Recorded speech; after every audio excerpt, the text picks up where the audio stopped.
السلام علیکم ورحمۃ اللہ وبرکاتہ۔ آج ہم نے ایک پھر سے نیا بیان لے کر حاضر ہوئے ہیں۔ یہ بیان بہت ہی بہترین شاندار آواز کے ساتھ ہے۔ اگر یہ بیان آپ لوگوں کو پسند آیا ہو تو لائک، سبسکرائب اینڈ شیئر ضرور کریں۔ آئیے چلتے ہیں بیان کی طرف۔ اعوذ باللہ من الشیطان الرجیم، بسم اللہ الرحمن الرحیم۔ لقد جاءكم رسول من انفسكم عزيز عليه ما عنتم حريص عليكم بالمؤمنين رؤوف رحيم۔ میں یہ چاہتا ہوں کہ آج آپ کے سامنے ایک ایسے موضوع پر خطاب کیا جائے جو موضوع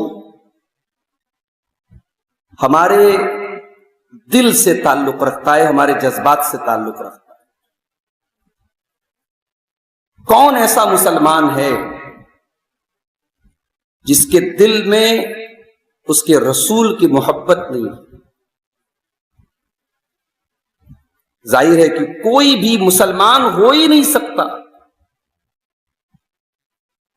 ہر مسلمان کے سینے میں اس کے پیارے نبی جناب محمد رسول اللہ صلی اللہ علیہ وسلم کی محبت موجود ہے۔ گنہگار سے گنہگار مسلمان نبی کی شان میں گستاخی ہوتی ہے، نبی کے بارے میں کوئی نازیبہ بات ہوتی ہے تو وہ مسلمان جس کی زندگی میں دینداری نہیں ہے، تقوی نہیں ہے، گناہوں میں ڈوبا ہوا ہے، شراب میں، بری چیزوں میں پڑا ہوا ہے، لیکن اس کے دل کے کسی کونے میں اس کے نبی کی محبت ضرور ہے۔ اس شرابی کے سامنے بھی اگر اس کے نبی کو کچھ برا بھلا کہہ دیا جائے اس کے تن بدن میں آگ لگ جاتی، اس کا سینہ جل اٹھتا ہے، وہ جذبات میں آ جاتا ہے، وہ اپنا آپا کھو دیتا ہے۔ تو یہ جو رسول کی محبت ہے یہ ہمیں کسی نے سکھایا نہیں ہے۔ اگر ہم مسلمان ہیں تو اللہ تعالیٰ نے ہمیں ہمارے دلوں میں یہ محبت ڈالی ہے۔ نبی کی محبت ہمارے ایمان کا ایک حصہ ہے۔ اور ایک بات آپ کو اور بتاؤں، ایک ہوتا ہے ایمان اور ایک ہوتی ہے ایمان کی لذت، ایمان کا ٹیسٹ، ایمان کا سواد۔ ایمان تو ہم سب کے پاس الحمدللہ تھوڑا بہت ہے، ایمان گھٹتا بڑھتا رہتا ہے انسان کے عمل کے اعتبار سے، کسی کے پاس ایمان زیادہ ہے، کسی کے پاس کم ہے، مگر ایمان کی جو لذت ہے، ایمان کا جو ٹیسٹ ہے، اسے اگر پانا ہے تو تین چیزیں ضروری ہیں۔ ثلاث من کن فیہ وجد بہن حلاوت الایمان۔ اللہ کے پیارے نبی فرماتے ہیں کہ تین چیزیں ایسی ہیں اگر وہ تین چیزیں تمہارے اندر پائی جائیں گی تو ایمان کی حلاوت، ایمان کی مٹھاس بھی تم کو مل جائے گی۔ اچھا، ایمان کی مٹھاس کیا ہوتی ہے؟ ایمان کی مٹھاس کا اگر آپ کو اندازہ لگانا ہے نا، آؤ ہزاروں سال پہلے میں آپ کو لے کے چلتا ہوں فرعون کے دربار میں۔ ایک طرف موسیٰ علیہ السلام ہے، ایک طرف جادوگر لوگ ہیں۔ موسیٰ علیہ السلام اللہ کے نبی ہیں، جادوگر ہیں، اور فرعون نے جادوگروں کو بلوایا ہے موسیٰ علیہ السلام سے مقابلہ کروانے کے لیے، اور جادوگروں نے مقابلے میں آنے کے پہلے فرعون سے طے کیا ہے ہمیں انعام کتنا ملے گا۔ فرعون نے کہا انعام کی ٹینشن مت لو، اتنا انعام دوں گا اپنا خاص آدمی بنا لوں گا، اپنا مقرب بنا لوں گا۔ مقابلہ شروع ہوا۔ موسیٰ علیہ السلام سے جادوگروں نے کہا کہ پہلے تم اپنا کرتب دکھاؤ گے کہ پہلے ہم دکھائیں گے؟ موسیٰ نے کہا پہلے تم دکھاؤ۔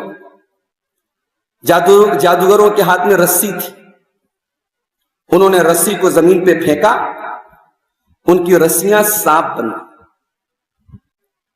موسیٰ علیہ السلام ڈر گئے، نبی تھے نا بھائی، اللہ کے پیغمبر تھے موسیٰ علیہ السلام، ان سے مضبوط ایمان تو اس وقت کسی کا نہیں تھا، لیکن سانپ دیکھ کے موسیٰ علیہ السلام ڈر گئے۔ اس لیے جو نیچرل ڈر ہوتا ہے وہ مومن کو بھی ہو سکتا ہے، وہ ایک نبی کے اندر بھی وہ ڈر ہے۔ سانپ دیکھ کے ڈر گئے موسیٰ، پیچھے ہٹ گئے۔ اللہ نے کہا پیچھے مت ہٹو موسیٰ، آگے بڑھو، میں ہوں نا تمہارے ساتھ، آگے بڑھو۔ اپنے عصا کو، اپنی لاٹھی کو زمین پر ڈالو۔ دنیا میں لاکھوں کروڑوں لاٹھیاں ہوں گی، مگر جس لاٹھی میں اللہ تعالی حکم دے دے، اللہ کا نام شامل ہو جائے، اللہ کا پاور شامل ہو جائے، تو اس لاٹھی کی کیا بات ہے۔ موسیٰ علیہ السلام نے لاٹھی کو زمین پہ ڈالا، ان کی لاٹھی ایک بہت خطرناک اژدہا بن گئی اور جادوگروں کے سارے سانپوں کو نگل گئی، سارے سانپو غائب۔ قرآن کریم بیان کرتا ہے فَأُلْقِيَ السَّحَرَةُ سَاجِدِينَ، یہ منظر دیکھ کر کے سارے جادوگر سجدے میں گر پڑے۔ موسیٰ علیہ السلام نے جادوگروں کے سامنے کوئی تبلیغ نہیں کی، ان کے سامنے اپنی نبوت کا کوئی اعلان نہیں کیا، صرف اللہ تعالیٰ کے حکم سے یہ معجزہ حضرت موسیٰ نے دکھایا کہ لاٹھی کو زمین پہ ڈالا اور لاٹھی ان کی اژدہا بن گئی۔ فَأُلْقِيَ السَّحَرَةُ سَاجِدِينَ، تمام کے تمام جادوگر سجدے میں گر پڑے۔ قَالُوا آمَنَّا بِرَبِّ الْعَالَمِينَ، رب موسیٰ و ہارون۔ سارے جادوگروں نے کہا کہ ہم اللہ کے اوپر ایمان لاتے ہیں، ہم موسیٰ اور ہارون کے رب پر ایمان لاتے ہیں۔ ایمان لے آئے سارے جادوگر۔ کیوں ایمان لائے؟ جادوگر تھے، انہیں معلوم تھا کہ جادو کیا ہے اور کیا نہیں ہے، انہیں اپنے جادو کی اوقات بھی پتا تھی، اور انہیں موسیٰ علیہ السلام کا جو معجزہ انہوں نے دیکھا تھا اسے بھی وہ سمجھ گئے تھے۔ وہ سمجھ گئے کہ یہ جادو تو نہیں ہے، اور جب یہ جادو نہیں ہے تو یہ کوئی اللہ کی طرف سے، ہمارے کریٹر کی طرف سے کوئی طاقت ہے۔ سب کے سب سجدے میں گر پڑے اور کہا کہ ہم ایمان لاتے ہیں موسیٰ کے رب پر، ہارون کے رب پر۔ فرعون نے دیکھا کہ تو پاسا پلٹ گیا۔ قال آمنتم به قبل ان آذن لكم، فرعون نے کہا کہ اے جادوگرو تم میری اجازت کے بغیر مسلمان کیسے ہو گئے، ایمان کیسے لے آئے؟ لَأُقَطِّعَنَّ أَيْدِيَكُمْ وَأَرْجُلَكُمْ مِنْ خِلَافٍ وَلَأُصَلِّبَنَّكُمْ أَجْمَعِينَ، میں تمہارے ہاتھ اور پیر مخالف سمت سے کٹوا دوں گا۔ داہنا ہاتھ کٹواؤں گا، بایاں پیر کٹواؤں گا، بایاں ہاتھ کٹواؤں گا، داہنا پیر، ہاتھ اور پیر مخالف سمت سے کاٹوں گا۔ بھئی ایک داہنا ہاتھ کٹا اور داہنا پیر کٹا ہے تو انسان کی ایک سائیڈ تو سلامت ہے، ایک طرف کا ہاتھ اور ایک طرف کا پیر کٹواؤں گا اور سولی پہ چڑھا دوں گا، جان لے لوں گا تمہاری۔ جادوگروں کو ایمان لائے ابھی 5 منٹ بھی نہیں ہوا ہے، ابھی انہوں نے ایک ٹائم کی نماز بھی نہیں پڑھی ہے، مگر جادوگروں کے دل میں ایمان کی مٹھاس پہنچ چکی ہے۔ اور جب ایمان کی مٹھاس پہنچ جائے دل میں تو دنیا کی بڑی سے بڑی مصیبتوں کو مومن فیس کرنے میں کتراتا نہیں۔ فرعون نے اتنی بڑی دھمکی دے دی، کہا ہے جادوگروں میں تمہاری جان لے لوں گا، تم کو سولی پہ چڑھا دوں گا، ہاتھ کٹوا دوں گا، پیر کٹوا دوں گا۔ قالوا لا غیر انا الی ربنا لمنقلبون، جادوگروں نے کہا ہے فرعون ہمیں کوئی پرواہ نہیں ہے، تو جان لے لے، تو سولی پہ چڑھا دے، تو ہاتھ کٹوا دے، تو پیر کٹوا دے، ہمیں کوئی مسئلہ نہیں ہے، ہمیں تو مر کے اپنے رب کے پاس جانا ہے۔ انا نطمع ان یغفر لنا ربنا، ہمیں تو اس بات کی امید ہے کہ اللہ تعالی ہماری بخشش کر دے گا کہ ان کنا اول المومنین، کہ سب سے پہلے ایمان لانے والے ہم لوگ تھے۔ یہ ہوتی ہے ایمان کی مٹھاس۔ ایمان کی مٹھاس جب دل میں پہنچ جائے میرے بھائی، انسان ایمان کے لیے جان دینے سے کتراتا نہیں۔ اللہ کے نبی فرماتے 3 چیزیں اگر تمہارے اندر پائی جائیں گی تو ایمان کی مٹھاس تم کو مل جائے گی۔ نمبر 1، ان یکون اللہ ورسولہ احب الیہ مما سواہما، سب سے پہلی چیز یہ ہے کہ اللہ کی اور اس کے رسول کی محبت دنیا کی تمام چیزوں سے بڑھ کے ہو جائے۔ اللہ اور اس کے رسول کی محبت تمام چیزوں سے بڑھ کے اگر آپ کے دل میں ہے، آپ کو ایمان کی لذت ضرور ملے۔ وَأَن يُحِبَّ الْمَرْءَ لَا يُحِبُّهُ إِلَّا لِلَّهِ، اور دوسری چیز یہ ہے انسان کسی سے محبت کرے تو اللہ کے لیے کرے، روپیے کے لیے نہ کرے، پیسے کے لیے نہ کرے، اس کے نام کے لیے نہ کرے، اس سے کوئی فائدہ حاصل کرنے کے لیے نہ کرے۔ کسی مومن سے، کسی مسلمان سے اللہ کے لیے محبت کرے تو اس کو بھی ایمان کی مٹھاس مل جائے۔ آج کون کرتا ہے اللہ کے لیے محبت؟ دوستی، رشتے، ناطے سب اپنے مفاد کے لیے۔ آج ایسی دوستی کہاں ہے؟ آج ایسا تعلق کہاں ہے جو اللہ کے لیے ہو؟ انسان اللہ کے لیے ملتا ہو، اللہ کے لیے جدا ہوتا ہو۔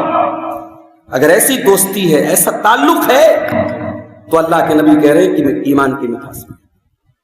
اور تیسری چیز وَأَن يَكْرَهَ أَن يَعُودَ إِلَى الْكُفْرِ كَمَا يَكْرَهُ أَن يُقْذَفَ فِي النَّارِ، اور تیسری چیز جو ایمان کی مٹھاس آپ کو پہنچائے گی وہ یہ ہے کہ ایمان لانے کے بعد انسان کفر کے راستے پر واپس جانے کو اتنا ہی ناپسند کرے جتنا انسان آگ میں جانے کو ناپسند کرتا ہے۔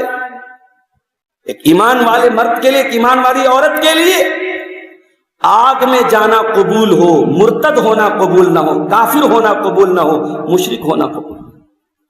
آج تو سوشل میڈیا پر ایک آئی لو یو کسی نے بول دیا تو مسلمان لڑکی فرار ہو جاتی ہے۔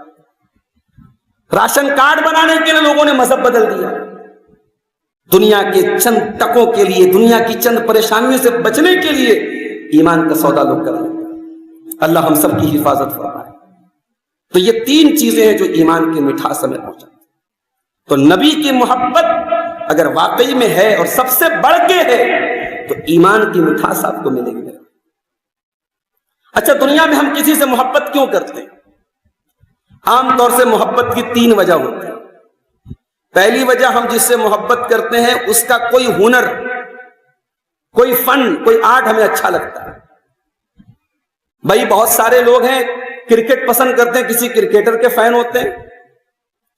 بہت سارے لوگ ہیں ان کو اچھی آواز پسند ہے، کسی کی آواز پہ فدا ہے۔ تو کوئی خاص کلا ہے، کوئی خاص فن ہے، ہنر ہے، اس کی وجہ سے ہم لوگ کسی سے محبت کرتے ہیں۔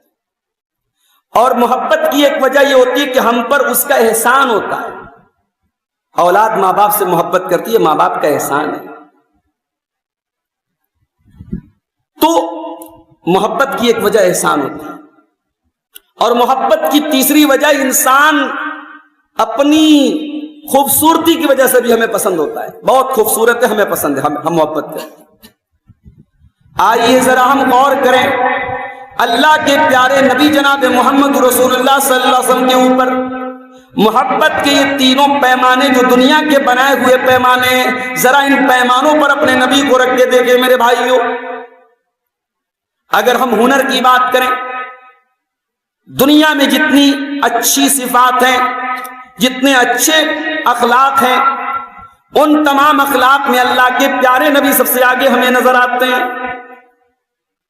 ایک بہترین باپ بھی ہیں آپ، ایک بہترین شوہر بھی ہیں آپ، ایک بہترین کمانڈر ان چیف بھی ہیں آپ، ایک بہترین لیڈر بھی ہیں آپ، ایک بہترین دوست بھی ہیں آپ، ایک بہترین بیٹے بھی ہیں آپ، ایک بہترین انسان بھی۔ یعنی زندگی کے تمام شعبوں میں اللہ کے پیارے نبی ہمیں ممتاز نظر آتے ہیں۔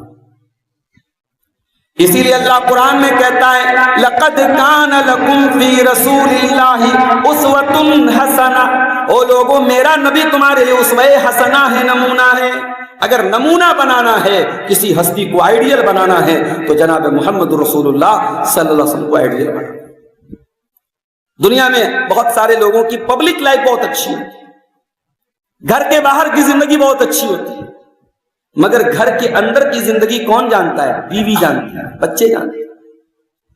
پتہ لگا کہ صاحب دنیا کے لیے بڑے اچھے ہیں، بیوی کو پتا ہے کہ ان کی کیا اوقات ہے، بچوں کو معلوم ہے ابا کیسے ہیں۔ نبی اکرم کی زندگی کی خاص بات یہ ہے، اللہ کے نبی کی پبلک لائف جتنی خوبصورت ہے اتنی ہی خوبصورت آپ کی پرائیویٹ لائف۔ آپ اپنے گھر کے اندر بھی اپنی تمام بیویوں کے درمیان بھی ایک آئیڈیل زندگی آپ نے گزاری ہے میرے بھائیوں۔ اور یہی وجہ ہے کہ حدیثوں کے اندر اللہ کے نبی کی جو فیملی والی زندگی ہے، جو میرٹل لائف ہے، جو ویواہک جیون ہے، آپ اپنی بیویوں کے ساتھ کیسے غسل کرتے تھے وہ بھی ہمیں حدیث میں ملتا ہے. اللہ کے نبی اپنی بیویوں کے ساتھ کیسا تعلق رکھتے تھے وہ بھی ہمیں حدیثوں کے اندر ملتا ہے. اللہ کے نبی گھر کے اندر کیسے تھے وہ بھی ہمیں سنت کے اندر ملتا ہے. اور آگے بڑھیے. دنیا میں ہم کسی سے محبت کرتے ہیں اس کے احسان کی وجہ سے. اللہ کے نبی کا ہمارے اوپر کتنا احسان ہے. آپ ہمارے محسن بن کر کے دنیا میں آئے. آپ اللہ کا وہ دین لے کر کے آئے جس دین کی بدولت آج ہم ایمان کے راستے پر ہیں. ورنہ اسی ملک میں کروڑوں لوگ, ابھی آج ایک ویڈیو میرے سامنے آیا, باقاعدہ دودھ ڈال کے اور بہت ساری چیزیں ڈال کے شربت بنایا جا رہا ہے. اس شربت کے اندر گائے کا گوبر ڈالا جا رہا ہے اور سینکڑوں لوگ اس کو بڑے فخر سے پی رہے ہیں. کہیں گائے کی عبادت ہو رہی ہے, کہیں شرمگاہ کے آگے ہاتھ جوڑا جا رہا ہے, کہیں ندی کی عبادت. کس کس چیز کی عبادت ہو؟ اسی ملک میں کروڑوں لوگ آپ کے بنارس میں آتے ہیں, ننگے پیر اپنے اپنے شہر سے چل کے آتے ہیں, اور وہ کس چیز کی عبادت کرتے ہیں آپ کو معلوم؟ اللہ تعالیٰ نے ان کروڑوں لوگوں میں ہمیں اور آپ کو اگر اپنے دین پر رکھا ہے, اسلام پر رکھا ہے, یہ اسلام ہمیں ملا ہے تو جناب محمد رسول اللہ صلی اللہ علیہ وسلم کی قربانیوں سے ملا ہے. نبی کی زندگی کا مقصد کیا تھا؟ اپنے لیے پراپرٹی بنانا تھا کیا؟ اپنے لیے دولت اکٹھا کرنا تھا؟ اگر میرے نبی کی زندگی کا مقصد دولت اکٹھا کرنا ہوتا تو میرے نبی کی وفات کے پہلے کی رات, آخری رات, میرے نبی کے گھر میں چراغ میں ڈالا جانے والا تیل بھی یہودی کے یہاں سے ادھار دیا گیا. میرے نبی کے گھر میں کوئی فرنیچر نہیں. نبی کا کمرہ, حضرت عمر فاروق ایک مرتبہ اللہ کے نبی کے کمرے میں داخل ہوتے ہیں, دیکھا کہ ایک چٹائی بچھی ہوئی ہے, کنارے تھوڑی سی جو رکھی ہے, ایک چمڑے کا مشکیزہ ہے, ایک لکڑی کا پیالہ ہے. یہ نبی کا کمرہ ہے, مٹی کا فرش ہے. حضرت عمر فاروق کی آنکھوں میں آنسو آ جاتے ہیں. اے اللہ کے نبی, قیصر و کسریٰ تو بڑے آرام سے اپنے اپنے محلوں میں رہتے ہیں, اور اللہ کا آخری نبی ایسی سادہ زندگی, ایسی سمپل زندگی, ایسی فقر و فاقہ کی زندگی گزارتا ہے. اللہ کے پیارے نبی نے فرمایا, یا ابن الخطاب اما ترضى ان تكون لهم الدنيا وتكون لنا الاخرہ. اے خطاب کے بیٹے, کیا تو یہ پسند نہ کرے گا قیصر و کسریٰ کو دنیا کی دولتیں مل جائیں اور تیرے نبی کو اللہ تعالیٰ آخرت کی نعمتوں سے نواز دے؟ اس نبی نے کبھی دنیا کی دولت کو میرے بھائیوں اکٹھا نہیں کیا. دنیا میں لوگ محنت کرتے اپنے پریوار کے لیے, اپنے بچوں کے لیے. نبی نے اپنے بچوں کے لیے کچھ نہیں بنایا. ساری زندگی نبی کی بیویوں نے سوکھا کھایا, کچے گھروں میں رہی. ایسا دور بھی گزرا میرے نبی کے اہل بیت پر, میرے نبی کے گھر والوں پر. اما عائشہ کہتی ہے 2-2 مہینے گزر جاتے تھے, نبی کے گھر میں چولہا نہیں جلتا تھا. کھجور کھا کے اور پانی پی کے آل محمد نے گزارا کیا تھا. اس نبی کی زندگی کا مقصد ایک تھا میرے بھائی. کیا مقصد تھا؟ اللہ کے بندے اللہ کے دین پر آ جائیں, انسان کی غلامی سے نکل کر اللہ کے بندے بن جائیں, شرک چھوڑ کے توحید کے راستے پہ آ جائیں. یہی دھن تھی, یہی مشن تھا, اور یہی لگن تھی جناب محمد رسول اللہ صلی اللہ علیہ وسلم. کبھی آپ مکہ میں جا رہے ہیں, حج کا موسم آیا ہے, دور دور سے حاجی لوگ آئے. اللہ کے پیارے نبی اس موقع کو غنیمت جان کے حاجیوں کو پکڑتے ہیں, ان کو اسلام کی دعوت دے رہے ہیں. پیچھے سے آپ کا چچا ابو لہب آپ کو پتھر مارتا اور کہتا ہے, او لوگوں اس کی بات نہ سننا, یہ سابی ہے, یہ بے دین ہے. کبھی میرے نبی طائف میں جاتے ہیں اور طائف کے سرداروں کے سامنے اسلام کی دعوت پیش کرتے ہیں, توحید کی دعوت پیش کرتے ہیں. طائف کا علاقہ پہاڑوں کے بیچ میں تھا, وہاں کا علاقہ بھی پہاڑوں کے بیچ میں تھا, اور وہاں کے لوگوں کے دل بھی پہاڑوں کے جیسے سخت تھے. انہوں نے میرے نبی کی دعوت کو قبول کرنا تو بڑی دور کی بات ہے, انہوں نے پتھروں سے میرے نبی کا استقبال کیا, پتھروں سے مار مار کے لہو لہان کر دیا. اس نبی نے احد کے میدان میں میرے بھائیوں پورا چہرہ لہو لہان ہے, سامنے کے دانت ٹوٹ گئے ہیں, اور لوہے کا جو خود آپ نے پہنا تھا, جو لوہے کی ٹوپی ہوتی ہے جو جنگ کے میدان میں پہنی جاتی ہے, اس کی کڑیاں اللہ کے نبی کے گال میں پھنس گئی, خون رس رہا ہے. یہ تکلیفیں، یہ مصیبتیں، یہ پریشانیاں نبی کس کے لیے اٹھا رہے ہیں میرے بھائی؟ ہمارے اور آپ کے لیے اٹھا رہے ہیں۔ ہمیں اللہ کا دین مل جائے، ہم توحید کے راستے پہ آ جائیں، انسانیت کا بیڑا پار ہو جائے، اس نبی کی زندگی کا مشن یہی تھا میرے بھائی۔ اسی لیے اللہ سورہ توبہ کی آیت نمبر 128 میں فرماتا ہے لَقَدْ جَاءَكُمْ رَسُولٌ مِّنْ أَنفُسِكُمْ، اے ایمان والو تم بہت خوش نصیب ہو، تمہارے پاس وہ رسول آئے ہیں جو تم ہی میں سے ہیں، عزیز علیہ ما عنتم، تمہاری تکلیف میرے نبی کو برداشت نہیں ہے، تمہاری تکلیف میرے نبی کو برداشت نہیں، تکلیف میں تم ہوتے ہو اور آنسو میرے نبی کے گرتے ہیں۔ عزیز علیہ ما عنتم حریص علیکم، اور وہ نبی ہر طریقے سے تمہارا بھلا کرنا چاہتے ہیں، تمہیں فائدہ پہنچانا چاہتے ہیں۔ بالمؤمنین رؤوف الرحیم، وہ مومنوں کے لیے بہت مہربان ہے، بہت رحم والے ہیں۔ کبھی آپ کی آنکھوں میں آنسو آئے اپنے نبی کے لیے؟ وہ نبی آپ کے لیے رویا کرتے تھے میرے بھائی۔ رات کا وقت ہے، تہجد کا وقت ہے، محمد رسول اللہ قرآن کی تلاوت کر رہے ہیں، اور قرآن پڑھتے پڑھتے حضرت عیسیٰ علیہ السلام کی دعا پڑھتے ہیں، ان تعذبهم فانهم عبادك وان تغفر لهم فانك انت العزیز الحکیم۔ اے اللہ اگر تو ان کو عذاب دے دے تو یہ تیرے بندے ہیں، اور اگر تو معاف کر دے تو تیرا کون کیا بگاڑ سکتا ہے؟ یہ دعا کس نے مانگی تھی؟ عیسیٰ علیہ السلام۔ پھر اللہ کے پیارے نبی حضرت ابراہیم کی دعا پڑھتے ہیں، فَمَن تَبِعَنِي فَإِنَّهُ مِنِّي وَمَنْ عَصَانِي فَإِنَّكَ غَفُورٌ رَحِيمٌ۔ اے اللہ جو میری پیروی کرے گا وہ میرا امتی ہے، اور جو میری نافرمانی کرے گا تو غفور الرحیم ہے، تو دیکھ لینا، تو معاف کر دینا۔ نبی نے دیکھا، عیسیٰ علیہ السلام نے اپنی امت کے لیے دعا مانگی، ابراہیم نے اپنی امت کے لیے دعا مانگی، میری امت کا کیا ہو؟ اللہ کے پیارے نبی اپنے دونوں ہاتھ اٹھاتے ہیں اور روتے ہوئے کہتے ہیں اللہم امتی، اللہم امتی، اے اللہ میری امت کا کیا ہوگا، اے اللہ میری امت کا کیا ہوگا؟ نبی کی آنکھوں سے آنسو بہ رہے ہیں، اپنے لیے نہیں، اپنے گھر والوں کے لیے نہیں، اپنے اہل بیت کے لیے نہیں، اپنی امت کے لیے رو رہے ہیں اللہ کے لیے۔ اور جبریل امین آتے ہیں اور پوچھتے ہیں ما یبکی کا، کیوں رو رہے ہیں آپ؟ فرمایا اپنی امت کے لیے رو رہا ہوں، امت کے انجام کو سوچ کے رو رہا ہوں۔ اللہ تعالیٰ جبریل امین کے ذریعے پیغام بھجواتا ہے، اِنَّا سَنُرْضِيكَ وَلَا نَسُوءُكَ فِي أُمَّتِكَ، اے میرے نبی آپ پریشان نہ ہو، آپ کی امت کے بارے میں آپ کو چنتا کرنے کی ضرورت نہیں ہے، آپ کی امت کے بارے میں آپ کو خوش کر دیں۔ سلام اس پر جو امت کے لیے راتوں کو روتا تھا، سلام اس پر جو فرش خاک پر جاڑے میں سوتا تھا، سلام اس پر کہ جس کے گھر میں چاندی تھی نہ سونا تھا، سلام اس پر کہ ٹوٹا بوریا جس کا بچھونا تھا۔ ہمیں تو وہ نبی ملے ہیں میرے، ہمارے آرام کا خیال ہم سے زیادہ ہمارے نبی کو۔ سفر میں ہم ہیں، ظہر کی نماز 2 رکعت ہو گئی، عصر کی نماز 2 رکعت ہو گئی، سنت نہیں پڑھنا ہے، یہ حکم کہاں سے آیا؟ نبی نے دیا۔ پانی نہیں مل رہا ہے، کوئی مسئلہ نہیں، بیمار ہو وضو نہیں کر سکتے، کوئی مسئلہ نہیں، تیمم کر لو، یہ حکم کون لائے؟ نبی لائے۔ نبی کے دین میں، نبی کی شریعت میں قدم قدم پہ ہماری آسانیوں کا خیال رکھا گیا۔ اللہ کے نبی کو مسواک بہت زیادہ پسند تھی، آخری ٹائم بھی آپ مسواک کر کے اللہ تعالیٰ کے ہاں گئے ہیں، وفات کے پہلے بھی آپ نے مسواک کیا ہے۔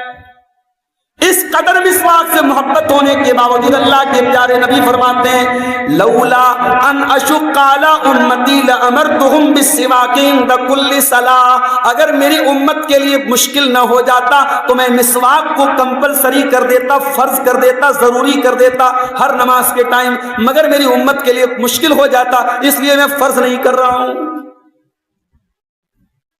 نبی نے اپنی امت کی آسانی کا قدم قدم پہ خیال رکھا ہے۔ اور آپ کو معلوم ہے ہمارے پیارے نبی ہم سے اور آپ سے ملاقات کی تمنا رکھتے ہیں۔ اللہ اکبر۔ کبھی کبھی میں سوچتا ہوں جب صحابہ کے ہم واقعات پڑھتے ہیں، نبی کی سیرت پڑھتے ہیں، تو کبھی کبھی دل میں خیال آتا ہے کہ کاش ہم بھی اس دور میں ہوتے، نبی کی خدمت کا کوئی موقع ہمیں مل جاتا۔ نبی کے ساتھ ایک پل ہمیں بھی نصیب ہو جاتا، مگر اللہ تعالیٰ نے یہ مقدر میں ہمارے تو نہیں لکھا. یہ مقدر تو جس کو ملنا تھا مل گیا. اب قیامت تک کوئی صحابی تو نہیں ہو سکتا. اللہ والا ہو سکتا ہے، ولی ہو سکتا ہے، متقی ہو سکتا ہے، پرہیزگار ہو سکتا ہے، صحابی نہیں ہو سکتا. یہ رتبہ بلند ملا جس کو مل گیا. لیکن آپ کو جان کے حیرت ہوگی، اللہ کے نبی ہم سے اور آپ سے ملاقات کی تمنا رکھتے. آئیے میں صحیح مسلم کی حدیث آپ کو پڑھ کے سنا.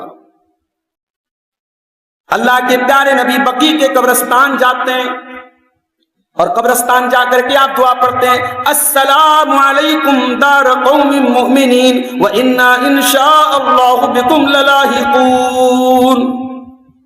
اے مومنوں کی جماعت، اے بقیع کے قبرستان میں دفن ہمارے مومن بھائیوں، آپ پر سلام ہو، ہم بھی آپ کے پیچھے پیچھے آنے والے. قبرستان کی الگ الگ دعائیں ثابت ہیں اللہ کے نبی سے. ایک دعا یہ بھی ثابت ہے، آپ نے یہ دعا پڑھی. اس کے بعد آپ نے صحابہ سے کہا وَدِدْتُ أَنَّا رَأَيْنَا إِخْوَانَنَا، میری تمنا ہے کہ میں اپنے بھائیوں کا دیدار کروں، اپنے بھائیوں کو دیکھوں. صحابہ نے کہا اے اللہ کے نبی کیا ہم آپ کے بھائی نہیں ہیں؟ کہا کہ نہیں، آپ لوگ میرے صحابہ ہیں. اخواننا الذین لم یاتوا بعد، میرے بھائی تو وہ لوگ ہیں جو ابھی آئے نہیں ہیں، جو بعد کے دور میں آئیں گے.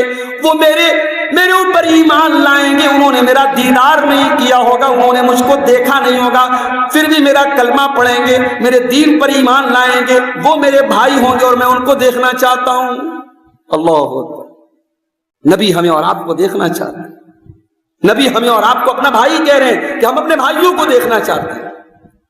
صحابہ نے کہا اے اللہ کے نبی، آپ کی امت کے وہ لوگ جو ابھی آئے نہیں ہیں، جو بعد میں آئیں گے، ان کو پہچانیں گے کیسے آپ؟ ہائے ہائے ہائے. جو بے نمازی ہو جا کے اپنے منہ پر تھپڑ مارے، جس کو نماز سے الفت نہیں، جس کو وضو سے الفت نہیں، وہ جائے اور اپنی بدقسمتی پر روئے. نبی نے فرمایا اے میرے صحابہ، یہ بتاؤ اگر ایک آدمی ہے، ارأیت لو ان رجلا لہو خیل غر محجلۃ، ایک آدمی کے پاس کچھ گھوڑے ہیں اور ان گھوڑوں میں کچھ گھوڑے ایسے ہیں کہ گھوڑے کی پیشانی چمک رہی ہے اور گھوڑے کا پیر چمک رہا ہے. پیر کے پاس کا حصہ سفید ہے اور پیشانی کے پاس کا حصہ سفید ہے، اور اس کے پاس بہت سارے کالے گھوڑے ہیں، ایک رنگ والے گھوڑے ہیں. تو ہزاروں گھوڑوں میں کچھ گھوڑے ایسے ہیں جن کی پیشانی چمک رہی ہے، جن کے پیر چمک رہے ہیں، تو کیا وہ اپنے گھوڑوں کو نہیں پہچانے گا؟ صحابہ نے کہا اللہ کے نبی ضرور، جب پیشانی چمک رہی ہے اور پیر چمک رہا ہے تو پہچان لے گا. اللہ کے پیارے نبی نے فرمایا یاتون یوم القیامت قرا محجلین من الوضوء، میری امت کے وہ لوگ قیامت کے دن جب آئیں گے تو وضو کی وجہ سے ان کی پیشانیاں چمک رہی ہوں گی، ان کے ہاتھ چمک رہے ہوں گے، ان کے پیر چمک رہے ہوں گے. یہ پاسپورٹ ہوگا قیامت کے دن نبی کے امتیوں کا، اور بے نمازی کے پاس یہ پاسپورٹ نہیں ہوگا. جس کے یہاں نماز کی پابندی نہیں ہے، جس کے یہاں وضو کی پابندی نہیں ہے، وہ مان لے اور جان لے یہ بات کہ یہ پاسپورٹ اس کے پاس نہیں. وَأَنَا فَرَطُهُمْ عَلَىٰ حَوْضِي، اور میں اپنی امت کے لوگوں سے پہلے اپنے حوض پر پہنچا رہوں گا. وَإِنَّهُ لَيُزَادَنَّ عَنْ حَوْضِي رِجَالٌ، اور میرے حوض کے پاس سے کچھ لوگوں کو ہٹا دیا جائے گا، بھگا دیا جائے گا. كَمَا يُزَادُ الْبَعِيرُ الضَّالُّ، جیسے کوئی گمشدہ اونٹ اگر آ جائے تو اس اونٹ کو بھگا دیا جاتا ہے. جیسے آپ بینی پور میں مان لیجئے بکری کا بھی لوگ بہت سارے لوگ کاروبار کرتے ہیں. اب آپ اپنی بکریوں کو چرانے لے کے گئے، اب آپ کی بکریوں میں کوئی بکری دوسرے کی آ گئی تو آپ کیا کریں گے؟ اس کو بھگا دیں گے، تو میری بکری تھوڑی ہے، تو ادھر سے نکل. تو جیسے گمشدہ اونٹ کو آدمی ہکا دیتا ہے، بھگا دیتا ہے، اللہ کے نبی فرماتے ہیں کہ میری امت کے کچھ لوگوں کو ہکا دیا جائے گا، بھگا دیا جائے گا. انادیہ، میں پکاروں گا، ہلم الیہ ہلم الیہ، آؤ میرے طرف آؤ، میرے پاس آؤ. تو فرشتے کہیں گے اے اللہ کے نبی انک لا تدری، آپ نہیں جانتے، انہم قد بدلوا بعدک، یہ وہ لوگ ہیں جنہوں نے آپ کے دین کو بدل ڈالا تھا، آپ کی شریعت کو بدل ڈالا تھا، آپ کے دین میں نئی نئی بدعتیں نکالی تھیں. جب میں یہ سنوں گا کہ یہ بدعتی لوگ ہیں تو میں کہوں گا سحقن سحقن، ان کو گھسیٹ کر کے جہنم کی طرف لے کے جاؤ، ان کو میرے پاس آنے دو. تو وہ نبی ہم سے بہت محبت کرتے ہیں. جب وہ نبی ہم سے محبت کرتے ہیں تو ہم اس نبی سے محبت کیوں نہ کریں؟ وہ نبی تو رحمت للعالمین بن کے آئے دنیا میں. وَمَا أَرْسَلْنَاكَ إِلَّا رَحْمَةً لِلْعَالَمِينَ، اے نبی ہم نے آپ کو ساری کائنات کے لیے رحمت بنا کر کے بھیجا. اپنوں کے لیے بھی رحمت ہے، غیروں کے لیے بھی رحمت ہے. جنہوں نے کلمہ پڑھا ان کے لیے بھی رحمت ہے، اور جنہوں نے کلمہ نہیں پڑھا ان کے لیے بھی رحمت ہے. آپ پوچھیں گے وہ کیسے؟ بھئی آپ پچھلے نبیوں کے واقعات اٹھا کے دیکھو. حضرت صالح علیہ السلام، حضرت شعیب علیہ السلام، حضرت ہود علیہ السلام، یہ سب نبی تھے. ان کی قوم میں سے جن لوگوں نے ان کا کلمہ نہیں پڑھا، ان کے اوپر ایمان نہیں لائے، ان کو اللہ نے تباہ کر دیا، برباد کر دیا. لیکن آخری نبی کے آنے کے بعد اب اللہ نے اپنا قانون بدل دیا. اب اللہ تعالیٰ نبی کا جو کلمہ نہیں پڑھیں گے ان کے اوپر دنیا میں عذاب آ بھی سکتا ہے، نہیں بھی آ سکتا ہے. اب اللہ تعالیٰ سب کو ختم دنیا میں نہیں کرے گا، اب جو سزا ملے گی آخرت میں ملے گی. یہ اللہ کے نبی کی رحمت ہے ان لوگوں کے لیے جنہوں نے نبی کا کلمہ نہیں پڑھا. نبی تو جانوروں کے لیے بھی رحمت بن کے آئے. نبی نے اگر جانور ذبح کرنے کی ہمیں اجازت دی ہے اور حلال جانوروں کو آپ نے بتایا کہ یہ جانور تمہارے لیے حلال ہیں، تو نبی نے جانور کو ذبح کرنے کے ٹائم بھی ہمیں تعلیم دی ہے کہ تڑپا تڑپا کے نہ مارا جائے. ابھی ایک ویڈیو میں نے دیکھا، ایک بہت بڑے عبادت خانے میں جانوروں کی بلی چڑھائی جا رہی ہے. بقرعید کا تہوار آتا ہے نا، بعض لوگوں کے پیٹ میں بڑا درد ہوتا ہے، بڑے بڑے پوسٹر لگتے ہیں، بکرے کا فوٹو بنا رہتا ہے، لکھا رہتا ہے میں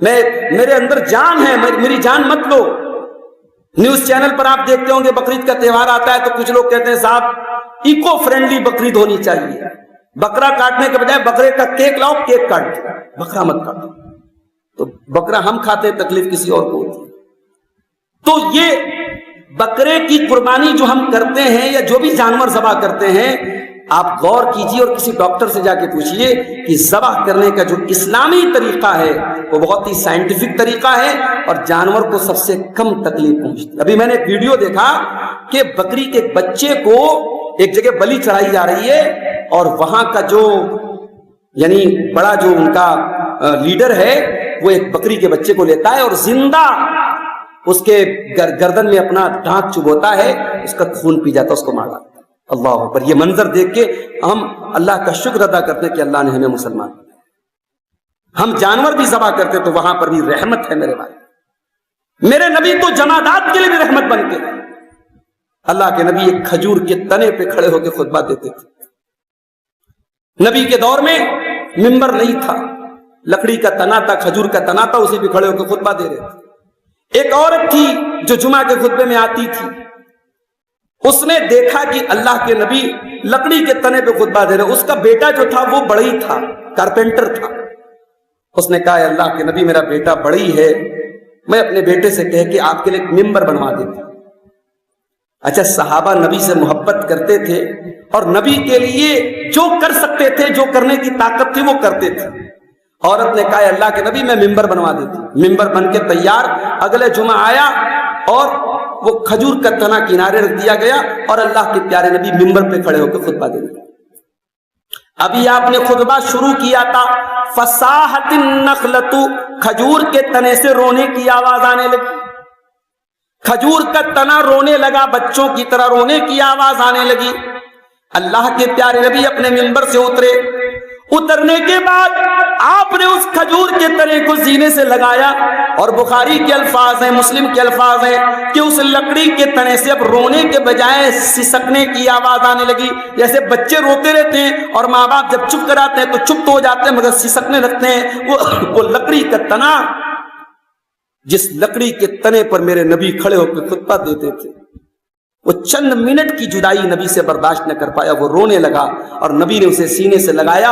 اور ترمذی کے الفاظ ہیں, اللہ کے نبی نے فرمایا لولا لم احتضنه لحن الى یوم القیامہ, اگر میں اس کھجور کے تنے کو سینے سے نہ لگاتا تو قیامت تک اس سے رونے کی آواز آتی رہتی. امام حسن بصری رحمۃ اللہ علیہ جب اس حدیث کو پڑھتے تھے زار و قطار رونے لگتے تھے اور کہتے تھے کہ اگر ایک لکڑی کا تنا نبی سے ملاقات میں روتا ہے تو تم تو زیادہ حقدار ہو کہ تمہاری آنکھوں سے آنسو بہنے چاہیے. ہمارے نبی تو لکڑی کے تنے کے لیے رحمت بن کے آئے تھے. جو نبی رحمت کائنات بن کے آئے, ہم اس نبی سے محبت کیوں نہ کریں؟ جو نبی ہمارے نجات کی ضمانت لے کے آئے, ہمیں جہنم سے بچانے کے لیے آئے.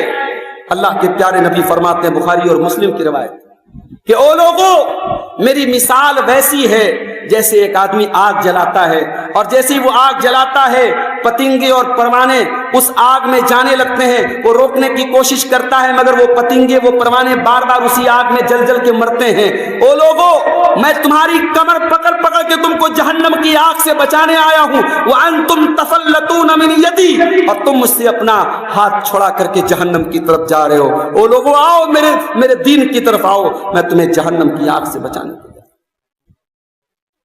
اس نبی سے ہم محبت کرتے ہیں. سوال یہ ہے نبی سے محبت کی علامت کیا ہے, نبی سے محبت کی نشانی کیا ہے؟ بھئی عیسائی کہتے ہیں کہ ہمیں عیسیٰ سے محبت ہے, وہ کرسمس مناتے ہیں, وہ عیسیٰ علیہ السلام کی پیدائش کا جشن مناتے ہیں. ہم کہتے ہیں نہیں صاحب, عیسائی کی محبت غلط ہے. وہ عیسیٰ علیہ السلام سے محبت کرتا ہے مگر یہ محبت غلط ہے. آج مسلمان بھی نبی سے محبت کے نام پہ بہت کچھ کر رہا ہے. آئیے ذرا قرآن و حدیث کی روشنی میں ہم دیکھیں کہ نبی سے محبت کی علامت کیا ہے, نبی سے محبت کی نشانی کیا ہے. تقریر کا آخری پوائنٹ ہے, اس کو بیان کرتے ہم بات انشاءاللہ ختم کریں.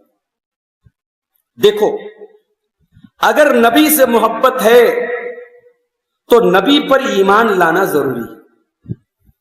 آپ محبت کا دعویٰ کریں اور نبی پر ایمان نہ لائیں. مہاتما گاندھی نے بڑی تعریف کی ہمارے نبی کی, ان کی کتابوں میں لکھا ہے. لیکن ظاہر ہے اگر مہاتما گاندھی جی محبت بھی کرتے تھے ہمارے نبی سے تو یہ محبت ان کو آخرت میں کام نہیں ہے. دنیا کی بہت بڑی بڑی ہستیوں نے ہمارے نبی کی تعریف میں کلمات کہیں, ہم انہیں کوٹ بھی کرتے ہیں, انہیں پیش بھی کرتے ہیں, مگر نبی سے صرف محبت اور نبی کی صرف تعریف کرنا کافی نہیں, نبی پر ایمان لانا بھی ضروری ہے. ابو طالب اللہ کے نبی سے بہت محبت کرتے تھے, چچا تھے, باپ کی طرح انہوں نے پالا تھا. جب تک زندہ رہے مکہ کے مشرکوں کی مجال نہ تھی کہ اللہ کے نبی پر ڈائریکٹ حملہ کر سکے, اتنا ان کا سپورٹ تھا. ابو طالب کا آخری ٹائم آیا, بخاری کے الفاظ ہیں, اللہ کے نبی اپنے چچا کے پاس گئے, کہ چچا کلمہ پڑھ دیجئے, لا الہ الا اللہ پڑھ دیجئے, اس کلمے کے ذریعے میں اللہ کے یہاں آپ کے لیے بحث کروں گا, آپ کے لیے لڑ جاؤں گا. میرے چچا بس آپ کلمہ پڑھ دیجئے. وہیں پر ابو جہل بھی بیٹھا تھا. ابو جہل نے کہا ابو طالب سوچ لو, اپنے باپ دادا کا مذہب چھوڑ دو گے, عبد المطلب کا مذہب چھوڑ دو گے. یہ جو باپ دادا کے نام کی پٹی ہے نا, یہ آسانی سے نہیں اترتی ہے. آج بھی کتنے لوگ اندھیرے میں جی رہے ہیں, شرک میں, بدعت میں, گمراہی میں بھرے پڑے ہیں. پوچھو بھائی کیوں نہیں چھوڑ دیتے؟ کہتے ہیں کیا بتائیں باپ دادا کا طریقہ کیسے چھوڑ سکتے ہیں, کتنی رسمیں ہیں, کتنی فضول اور واہیات رسمیں ہیں باپ دادا کے نام پہ ہم جس کو ڈھو رہے ہیں, نبھا رہے ہیں. میرے بھائیوں, باپ دادا کی اندھی پیروی کسی بھی طور میں آپ کو فائدہ نہیں دیتی ہے. ابو طالب کے سامنے انہوں نے باپ دادا کا نام لیا, ابو جہل نے, اور بخاری کے الفاظ ہیں, آخری جملہ جو ابو طالب کی زبان سے نکلا کیا نکلا؟ علی ملت عبد المطلب, میں عبد المطلب کے مذہب پہ دنیا سے جا رہا ہوں. کلمہ نہیں پڑھ پائے, انجام یہ ہوا. اللہ کے پیارے نبی فرماتے ہیں کہ ابو طالب بھی جہنم کی آگ میں جائیں گے, ان کو ہلکا عذاب ہوگا. انہوں نے نبی کی مدد کی تھی, نبی کا سپورٹ کیا تھا, ہلکا عذاب ہوگا. اور ہلکا عذاب کیا ہوگا؟ ان کو جہنم کی آگ کی جوتی پہنائی جائے گی جس سے ان کا دماغ کھولے گا. اللہ اکبر. تو نبی پر ایمان لانا بہت ضروری ہے. اسی طریقے سے اگر نبی سے محبت ہے تو نبی کی تعظیم کرنا, نبی کا احترام کرنا. بعض لوگ نبی کی جب بات کرتے ایسے بات کرتے جیسے آپس کی بات کر رہے ہیں. جس طریقے سے اپنے بھائی کا اپنے دوستوں کا ذکر کرتے ویسے اللہ کے پیارے نبی کا ذکر کرتے. نبی کا احترام, نبی کی شان. صحابہ کرام نبی سے آنکھ ملا کے بات نہیں کرتے تھے, نبی کے سامنے اونچی آواز میں بات نہیں کرتے تھے. نبی کے انتقال کے بعد نبی کی مسجد میں اگر کوئی اونچی آواز میں بات کرتا تھا, حضرت عمر اس کو بھی دھمکی دیتے تھے, بہت پیٹوں گا تجھے, بہت ماروں گا تجھے. نبی کی مسجد میں اونچی آواز میں بات کرتا ہے. بہت احترام کرتے تھے صحابہ اللہ کے. وضو کرتے تھے اللہ کے پیارے نبی, آپ کے وضو کا بچا ہوا پانی صحابہ لے کے اپنے بدن پہ مل لیتے تھے. تو نبی کا احترام بھی کرنا بہت ضروری. نبی سے محبت ہے تو نبی کی مطلق اطاعت ہونی چاہیے, انکنڈیشنل اطاعت. باپ کی اطاعت میں شرط لگی ہے, باپ کی بات تبھی تک مانیں گے جب تک صحیح بات ہے, قرآن حدیث کے مطابق ہے. اگر باپ کی بات قرآن حدیث کے خلاف ہے نہیں ماننا ہے, ماں کی بات قرآن حدیث کے خلاف ہے نہیں ماننا. لیکن دنیا میں صرف ایک ہستی ایسی ہے جس کی اطاعت انکنڈیشنل ہے, مطلق اطاعت کرنا ہے, اور وہ ہستی ہے جناب محمد رسول اللہ صلی اللہ علیہ وسلم. اسی لیے امام مالک رحمۃ اللہ علیہ پیارے رسول کی قبر کی طرف اشارہ کر کے کہتے ہیں کل یؤخذ من قولہ ویرد الا صاحب ھذا القبر. اے لوگوں, دنیا میں سب کی بات کو لیا بھی جا سکتا ہے اور ٹھکرایا بھی جا سکتا ہے, مگر اس قبر والی ہستی کی بات کو ٹھکرایا نہیں جا سکتا ہے. یہ مقام اللہ کو نہیں. کسی پیر کو, کسی بزرگ کو, کسی ولی کو, کسی امام کو, کسی بڑے کو یہ مقام حاصل نہیں ہے. یہ مقام صرف نبی کو حاصل ہے. وما آتاکم الرسول فخذوہ وما نہاکم عنہ فانتہوا. میرا رسول تم کو جو دے دے لے لو, اور میرا رسول جس سے منع کرے رک جاؤ. نبی سے محبت ہے تو ایک کام اور کرنا پڑے گا, آئیڈیل بنانا ہے نبی کو. نماز میں نبی آئیڈیل ہیں, اور شادی بیاہ میں سماج آئیڈیل ہے. نماز میں سینے پر ہاتھ برابر بندھا ہوا ہے, رفع الیدین صحیح ہو رہا ہے, آمین کی آواز پورے زور سے نکل رہی ہے. اور شادی میں یہ 150 باراتیوں کا کھانا, یہ جہیز کی رسم, یہ دنیا بھر کی فضول رسمیں. اور الگ الگ علاقوں میں جاتا ہوں, کہیں کہیں تو اتنی ایسی ایسی رسمیں ہیں. ابھی میرا پروگرام ہوا تھا بریلی میں, ایک گاؤں ہے دھورا ٹاڈا. دھورا ٹاڈا ایک بڑا مشہور گاؤں ہے بریلی میں. گاؤں کیا ہے, قصبہ ہے, اور پورا اہل حدیثوں کا علاقہ ہے. چاول کے بڑے بڑے کاروباری ہیں وہاں صاحب اجیب و غریب رسمیں ہیں. لڑکی کی شادی کرنے کے لیے 50 لاکھ روپیہ چاہیے وہاں. صرف رشتہ کرنے جا رہے ہیں تو 50,000 روپیہ خرچ کر دے رہے ہیں. وہی سب چیزیں بنارس میں ہمارے اور آپ کے علاقے میں بھی ہو رہی ہیں. اور ہم اور آپ سوچتے ہیں صاحب اگر یہ رسم پوری نہیں کریں گے سماج میں ناک کٹ جائے. میں کہتا ہوں ایسی ناک کٹ جائے, اللہ کرے کٹ جائے ایسی ناک. جس ناک کے لیے آپ اللہ کے دین کو کا کھلواڑ بنا رہے ہیں, ایسی ناک کو کٹ جانا چاہیے. تو نبی کو آئیڈیل بنانا ہے میرے. کاروبار میں بھی نبی آئیڈیل ہے, لین دین میں بھی نبی آئیڈیل ہیں, شادی بیاہ میں بھی نبی آئیڈیل ہیں. جب اللہ نے کہہ دیا لقد کان لکم فی رسول اللہ اسوۃ حسنہ, تو نبی نمونہ ہے تو زندگی کے ہر ڈپارٹمنٹ میں, ہر شعبے میں نمونہ ہے. اور نبی سے اگر محبت ہے تو ایک کام اور کرنا پڑے گا. دنیا کے پاس آج اتنی فرصت نہیں ہے کہ وہ نبی کی سیرت کو پڑھے. دنیا کے پاس اتنا موقع نہیں ہے وہ قرآن کا مطالعہ کرے. دنیا ہمیں اور آپ کو دیکھ کر کے طے کرے گی کہ مسلمان اگر ایسے ہیں اس کا مطلب ان کا دین ایسا ہے, ان کی شریعت ایسی ہے, اور ان کے نبی کا کردار ایسا ہے.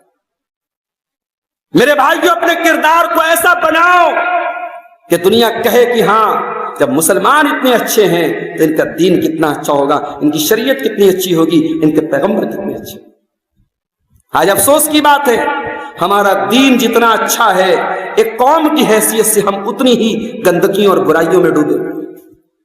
ہمارا لین دین, ہمارے معاملات, ہمارا رہن سہن, ہمارا دوسروں کے ساتھ جو معاملہ ہے سب اتنا گڑبڑ ہو چکا ہے کہ دنیا آج ہم کو دیکھ کر کے اسلام سے نفرت کر رہی.